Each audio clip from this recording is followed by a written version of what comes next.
Welcome back students, एक बार फिर से आपका अपने YouTube चैनल आईएसएस क्लासेस पर स्वागत है। बच्चों, आज मैं आपको बिजनेस स्टडीज का चैप्टर नंबर 4 प्लानिंग समझाने जा रहा हूँ। बहुत सिंपल तरीके से समझाऊंगा, इजी वे में समझाऊंगा, कोई भी डाउट रहने नहीं दूंगा। प्लानिंग क्या होता है? प्लानिंग एक ऐसा प्रोसेस है जिसके अंदर गोल को डिफाइन किया जाता है, ऑर्गेनाइजेशन के गोल्स को डिफाइन किया जाता है, ऑब्जेक्टिव को सेट किया जाता है, determine the course of action to achieve them. उस गोल को अचीव करने के लिए बेस्ट पॉसिबल मैनर्स को हम सेलेक्ट करते हैं। वो कौन बताता है? प्लानिंग बताता है। प्लानिंग थिंकिंग बिफोर डूइंग, किसी भी चीज को करने से पहले सोचना प्लानिंग कहलाता है। प्लानिंग एक ब्रिज का काम करता है करंट और फ्यूचर के बीच में। करंट में आप क्या कर रहे हो और फ्यूचर में करना क्या है, उस गैप को कौन पूरा करता है? प्लानिंग पूरा करता है। नाउ प्लानिंग अगर समझ में आ जाता है तो अब हम समझेंगे प्लानिंग के फीचर्स क्या है। देखो, डेफिनेशन से याद करना, प्लानिंग क्या है? गोल ओरिएंटेड है। पहला फीचर क्या गया मेरा? Goal oriented. अगर कोई चीज गोल ओरिएंटेड है, समझना, गोल ओरिएंटेड है तो कॉन्टिन्यूस होगा।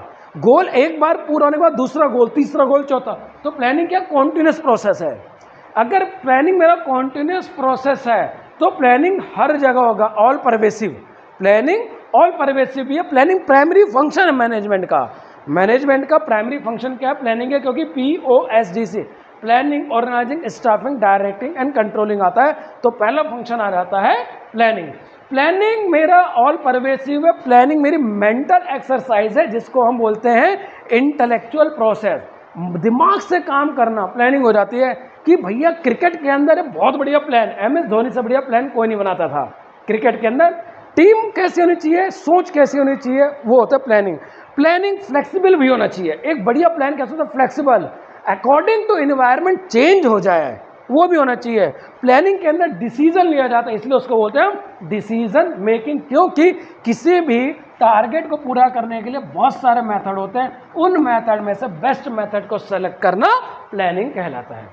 उसी को बोलते हैं डिसीजन मेकिंग। अगर इतना समझ में आ गया तो इंपॉर्टेंस पर चलते हैं। पहला आ जाता है प्रोवाइड डायरेक्शन।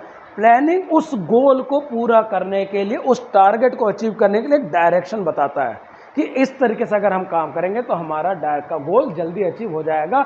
अगर इस तरीके से मैं काम करूंगा तो अनसर्टेनिटी मेरी रिड्यूस होगी, मिनिमम वेस्टेज होगी। अनसर्टेनिटी रिड्यूस का मतलब है मिनिमम वेस्टेज एंड ओवरलैप होगा। अगर बताए हुए ब्लूप्रिंट के ऊपर मैं काम करूंगा तो फैसिलिटेट डिसीजन मेकिंग हो जाएगा। अगर मैंने टारगेट सेट कर दिया, उसका ब्लूप्रिंट तैयार कर दिया, स्टेप बाय स्टेप हर एक चीज डिफाइन कर दिया है, तो मैं डिसीजन लेने में मुझे आसानी हो जाएगी। और डिसीजन लेने के बाद हर एक चीज अगर क्लियर डिफाइन कर दूंगा तो कोऑर्डिनेट एक्टिविटी हो जाएगी। कोऑर्डिनेट एक्टिविटी हर एक डिपार्टमेंट के बीच में कोऑर्डिनेशन हो जाएगा और प्रमोट कंट्रोल हो जाएगा। Set standard and help in the measuring performance and taking corrective action. उस काम को करने के लिए हर एक चीज क्लियर डिफाइंड हो जाएगी। यानी कि डायरेक्शन के साथ साथ रिड्यूस करेगा किसको?